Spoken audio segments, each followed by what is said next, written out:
प्रदेश का माहौल राममय हो गया है। आपको ये राममय माहौल देखकर कैसा लग रहा है? मैं धन्यवाद देता हूं आपको। जो माहौल की बात आपने कही है जी, हालांकि आप लोग लगातार माहौल हो ना हो, लेकिन आप लोग माहौल बना के रखते हैं।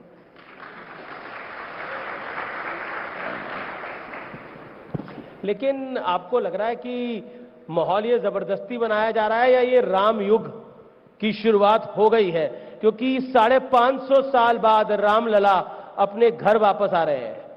कल मैं एक बहुत ही प्रतिष्ठित देश का सबसे तेज चलने वाले चैनल को मैं रात को देख रहा था जी, तो जब उन्होंने माइक लगाया, एक नौजवान वहां आया हुआ था, जब उसके माइक लगाया उसकी तरफ, उससे पूछा कि आप अयोध्या आए हैं, क्यों आप आए हो?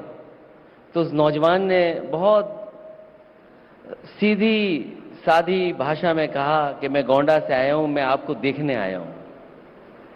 सोचो, न्यूज एंकर को देखने आया वो। तो माहौल बना के रखिए, लेकिन सवाल ये है जी, जिस स्थान पे हम लोग बैठे हैं आज, ये देश का प्लैंड हाईटेक सिटी अगर सबसे बड़ा कहीं है तो वो आपके लखनऊ में है, जिसमें आज हम लोग बैठ करके चर्चा कर रहे हैं।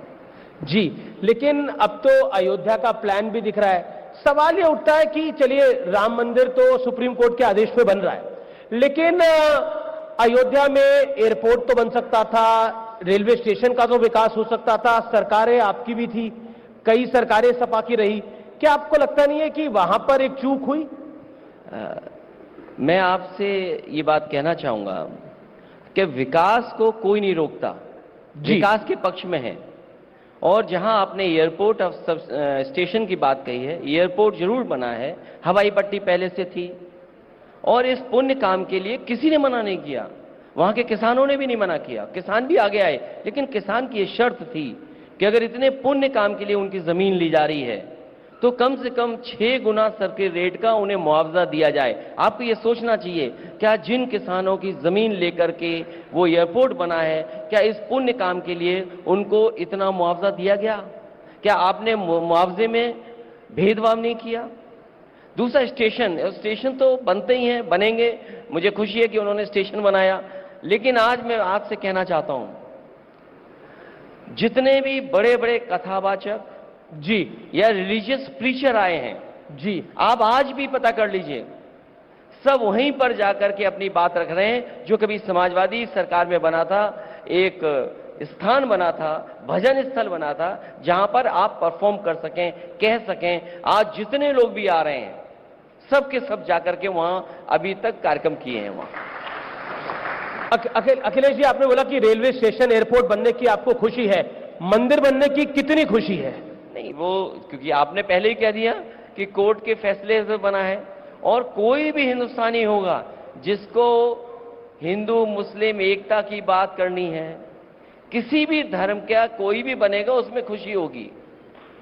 किसको खुशी नहीं होगी? तो पहली प्रार्थना राम के दरबार में क्या लगाएंगे अखिलेश जी? लेकिन खुशी के साथ साथ हमें यह भी सोचना पड़ेगा जी, अगर आप जाएं अयोध्या में जाकर के, आप यूपी में आए, तो क्या नौजवानों को नौकरी रोजगार मिल रहा है?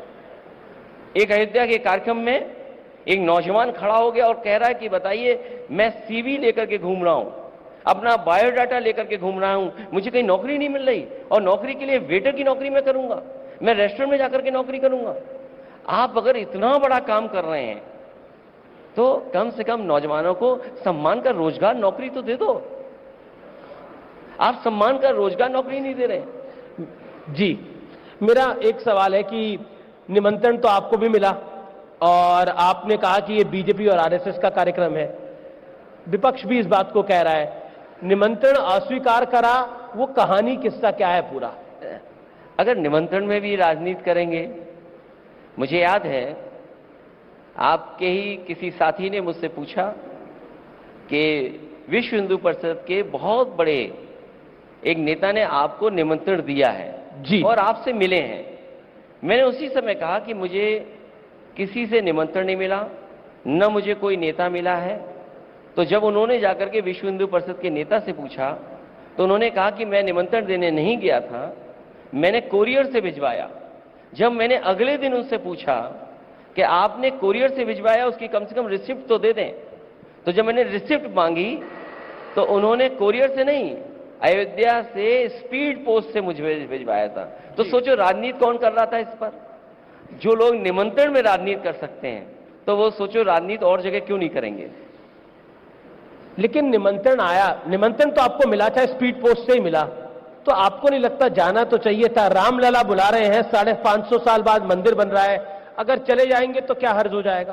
देखिए, रामलला और राम पहले से हैं जी, और मैंने हर बार ये कहा और फिर कहता हूं मैं इस बार कि जब बुलावा आएगा मैं जाऊंगा। और जो निमंत्रण मिला उसका मैंने उन्हें धन्यवाद दिया और धन्यवाद के साथ साथ मैंने कहा कि मैं पूरे परिवार के साथ जाऊंगा जी जी, और एक दर्शनार्थी बनकर के मैं जाऊंगा और जब भगवान बुलाएंगे तो मैं जाऊंगा। लेकिन कई बार ऐसा होता है कि आपके कुछ नेता ऐसे बयान दे देते हैं जिनका सोशली नुकसान, पॉलिटिकली नुकसान हो जाता है। मैं एक एक करके सबका नाम लूं तो उस पर बड़ा वक्त चला जाएगा, लेकिन क्या आपको लगता नहीं है कि आपको अपने नेताओं को भी थोड़ा बांध के रखना चाहिए? कई बार वो आउट ऑफ टर्न बोल जाते हैं। हमें अपने नेताओं को बांधना चाहिए, बीजेपी को अपने नेताओं को बांध के रखना चाहिए।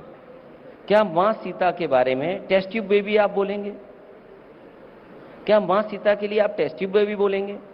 तो अगर हमें अपने नेता बांधने हैं तो बीजेपी को अपने नेताओं को भी बांध के रखना चाहिए। क्या आपको लगता है कि ग्रो म्यूचुअल फंड